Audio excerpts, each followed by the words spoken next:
But let's hope it doesn't happen immediately. Hello, spider. Oh, there was that sound again with the mouth. So just disturbing.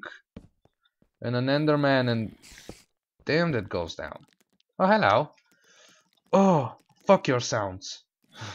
Screw your new sound engine, spider. Don't like you. Zombie. Zombie, it's time to die. Give me some iron things or not. I really want a mob to drop their head. That's going to be so awesome. I want to decorate and stuff. Gobble gobble. Well, it goes even down, so I guess this is a very nice cave. Let's gather all of this and the iron. I'm gonna basically get a huge supply of coal, just for the time being. And just so that I don't have to go and get more soon. I can hear it walking very close to me, and that's not easing and comforting, you know. Okay, but I guess it's about time for me to start with the story. So here goes. This time it's a love story, but it has this kind of a twist at the end. So, yup. And it's called Mason. It's from Reddit No Sleep Once More. And I found it because of Cry's video. Again, it's a part of his Cry Reads series. It's called Mason, and it's about a girl that suffered a car crash. She was hit by a car. And she was enlisted into a hospital where they put her in a room with another bed, basically like a dorm for children, I guess. I really don't know how it's called in hospitals. And she was with this boy called Mason. At first she was in a coma, so oh, hello. At first she was in a coma, so she didn't know that there was someone with her there. But basically, while people were visiting her, you know, family, parents, such things, friends, Mason learned a bit or two about her, the things she likes, her favorite color, the music she liked. And finally, when she woke up, everybody was just swarmed in happiness that she was finally there with them and she got out of the coma. But and at first she didn't manage to see that Mason was there, but eventually she noticed him, and when she did, it apparently seems that he was looking at her. As I already mentioned, it's a love story, so you know, just oh shit, that's a spawner. What is happened? What the actual? I am so confused right now. What the? Okay, well, there you go. Found a dungeon. No! Bad spider! You're not dropping me in the ravine. Screw you. Oh shit, I don't have any torches. Don't spawn while I make torches, please. I said don't spawn while I make torches, please. Don't be a bitch. Okay, make torches. Hurry, hurry, hurry, hurry. There you go. Put them on all the sides. Put them on all the sides. Done. There we go, made it. Oh, 3 buckets. Thank you, because I didn't have enough. Oh, they stack now? Really? Since when? Huh, didn't know that. Alright, we could make a grinder of this eventually, if I remember how to make them. I made a grinder just once, and let's say that it wasn't a huge success, but at least the system itself was quite well working. Okay, anyway. At first she didn't notice him, but apparently he was looking at her the whole time while she was being swarmed by her family. But eventually she noticed him, and the only thing he did was just throw a grin at her, and then he went on reading his book once more, because apparently he was doing that. And when the doctors came, they explained to her that she had a 60% chance that she could walk again, because during the crash her legs were hurt very badly, and she had to do lots of therapy and basically had to stay in the hospital for quite a while.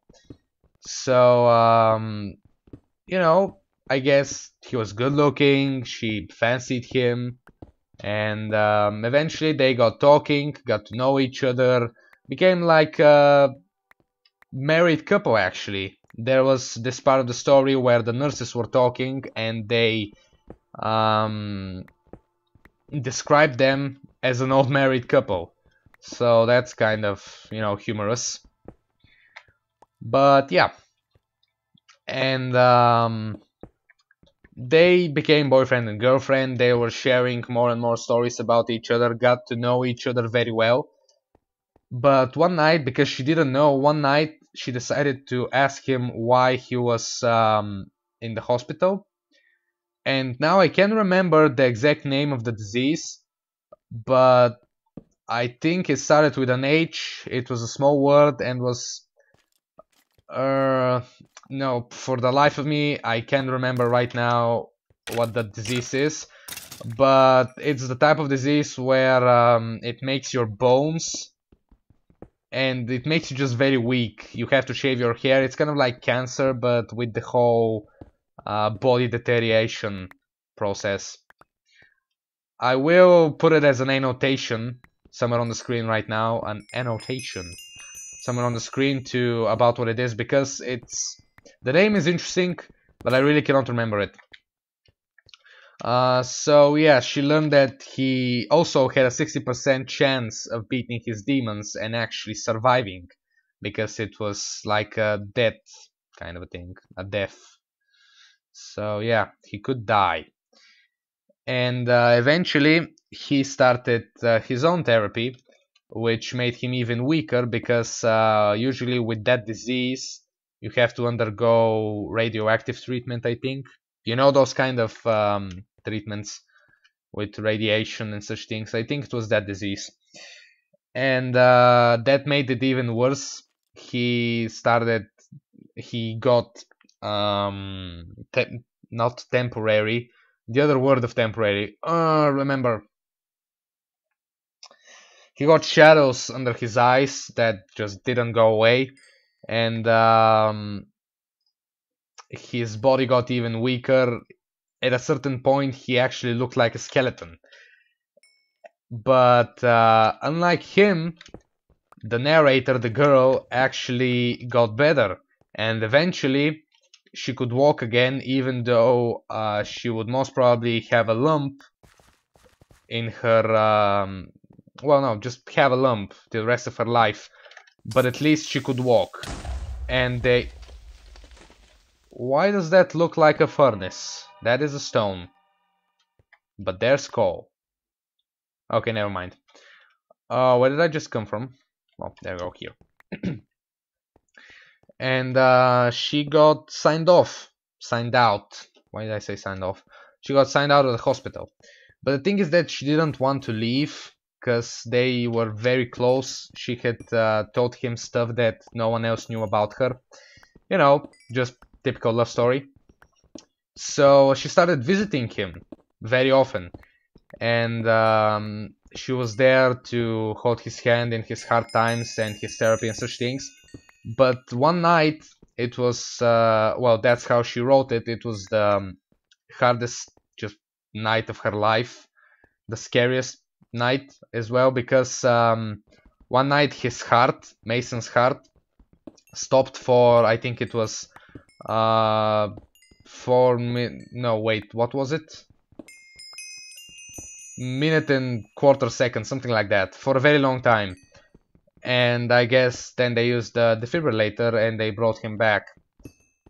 But the moment he woke up, she was holding his hand, staying above his bed and crying.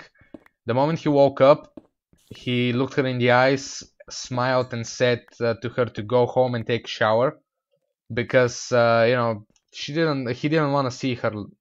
He didn't want her to see him like that. Oh, such a tongue twister. So yeah, I should remember where this dungeon is. Guess I'll find it. Okay. And yeah, that's the hardest and scariest part in her life. But eventually, I guess she snapped, The thing is that she didn't even know his last name. She just knew him like Mason. And eventually she snapped. One night, she just stole her mother's car, went to the hospital, and she took Mason away against his own will. She grabbed the sharpest scalpel, and then she drove to a old cabin that her family used to live to use for holidays and such things, but didn't anymore. She drove there, and they just lived together, I guess. But the thing is that Mason died. She was living there with a old, just corpse. There's a lot of how to say, very descriptive terms used at the very end of the story. Do you give experience now? I want to kill you. Come here, bat. Wait, actually, let me first kill the creeper. There we go.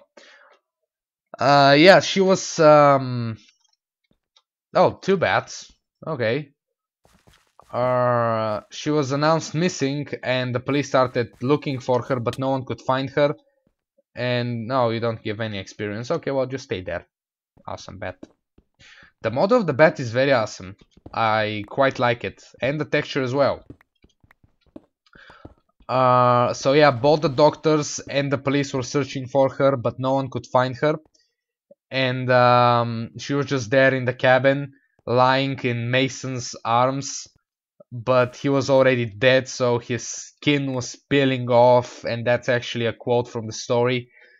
His body was just starting to decapitate and such things. I don't even know what I'm saying. The thing is that I pictured that in my mind, and it's very gruesome, if I have to be honest. That's why I chose the story, because it sounds like a very good love story in the start, but it turns out to be with quite the twist at the very end. She snaps and she just wants to be with him forever. And the reason why she grabbed the scalpel when she left the hospital was because she was ready for the... What did I just hear? Oh shit, creeper.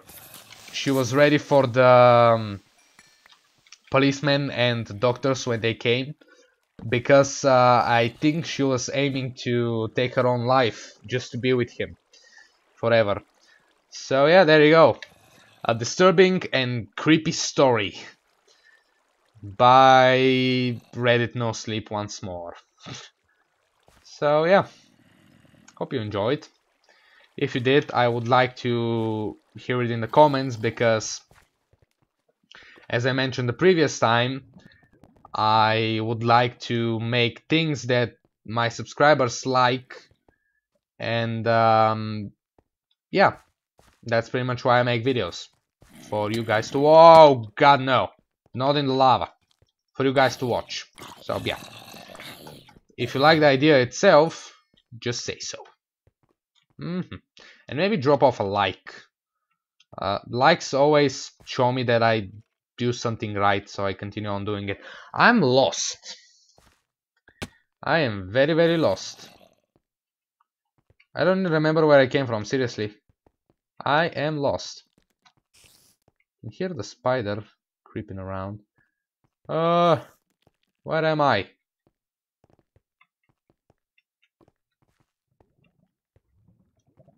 Ah, lava! Don't sizzle.